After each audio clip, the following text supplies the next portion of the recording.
Use the Applicant Tenant File Lookup option to add, locate, and open an applicant tenant file. This option can be accessed by going under the Applicant menu and selecting Applicant Tenant File. In the main Applicant Tenant File screen, we have a number of search options. We can search by last name and first name, program and project, social security number, the tenant's unit number, and also by waiting list.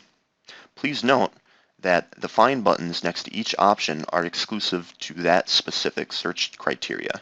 So if I were to type in someone's last name and select the Find button next to Program and Project, it's going to tell me that I need to enter a program and project because this Find button is only looking at these two options and it can't see the last name and first name fields. So to search by last name, I have to hit the Find option over here. When searching for last name and first name, it's important to enter at least 2 characters in either of these search boxes. Often I find when someone has a long last name, it's better to only enter the first 2 characters of it, because if you enter in the entire name and there's a single spelling error in it, it's not going to find the person. So the less you enter, the more likely it's going to find that particular tenant. For instance, if I were to search for my tenant John Doe's first name and select Find, we'll see that it pulls up a lot of other individuals who have John in the first 4 letters of their name.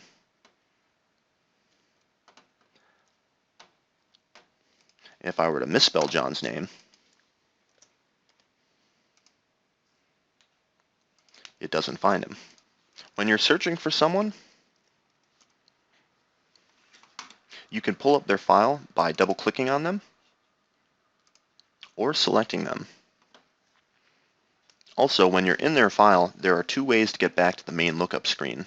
One is to hit Lookup, and it's going to take you back to the selection results, or you can hit back to selection results at the bottom of their Applicant Tenant File menu, and it'll take you back to the search results as well. And finally, if you hit back to selection criteria from their Applicant Tenant File, it'll take you to the first page. The back to selection criteria option is also located on the search screen. The Find and Deleted Household Members checkbox will only look for specific people in a household that have already been deleted. In this case, there's no deleted John Doe in the system, so it didn't find anything. But if you're ever trying to find a specific person and you can't, a good step to try is to find in deleted household members. Also, there's an option for Find Alias Name. If we wanted to assign someone an alias, we could do so by being in their Applicant Tenant File, going in their Household Members screen, and typing in an alias here.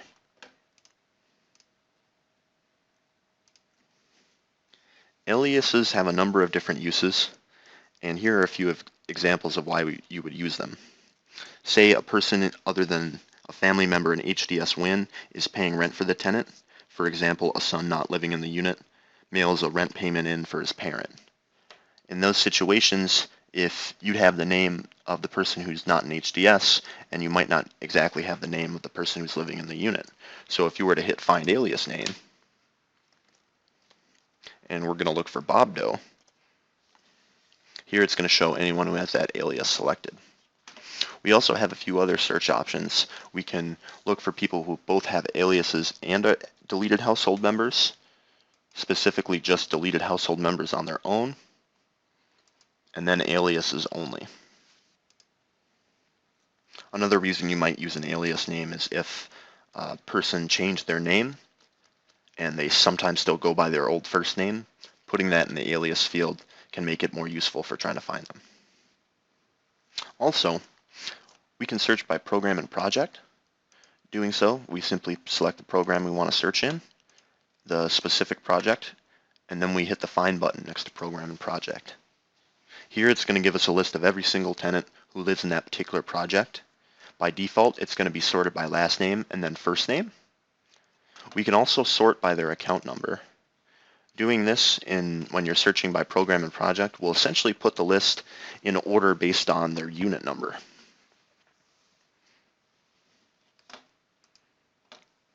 You can also search by the last four of someone's social security number. I think I made John Doe's social security number all 9s, so if I find him here, there's John Doe and Jane Doe.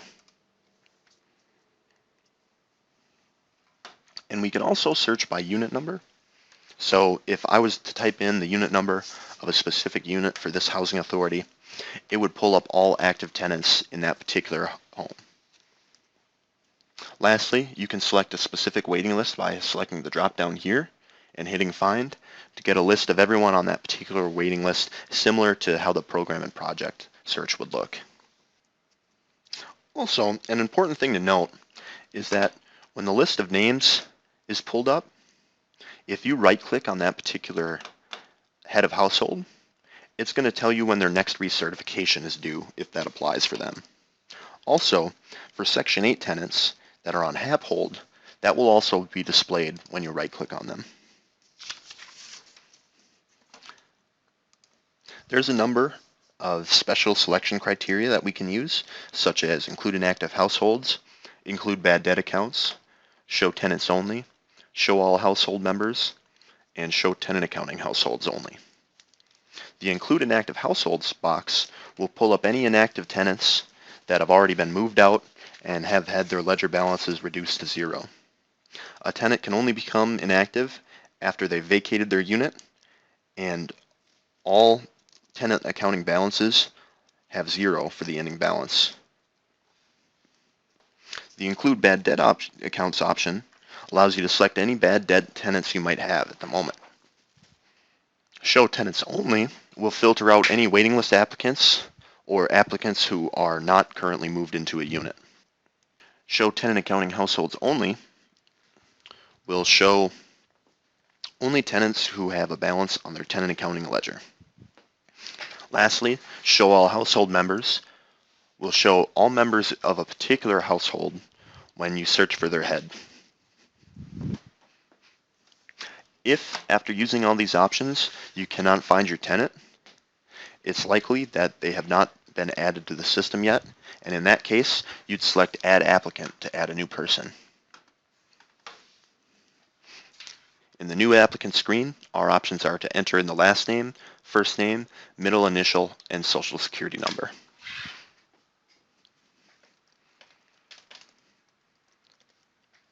The middle initial option is optional, so if you don't have it at the time, you don't need to enter it in. The social security number, however, is not optional.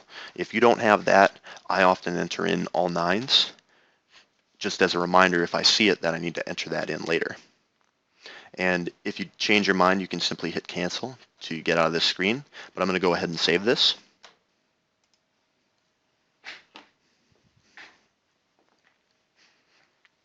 Once I hit the save button, I get back to the main household members screen where I can enter in further information about this person, such as their suffix, birth date, last name, first name, if they have an alias, race information, things like that.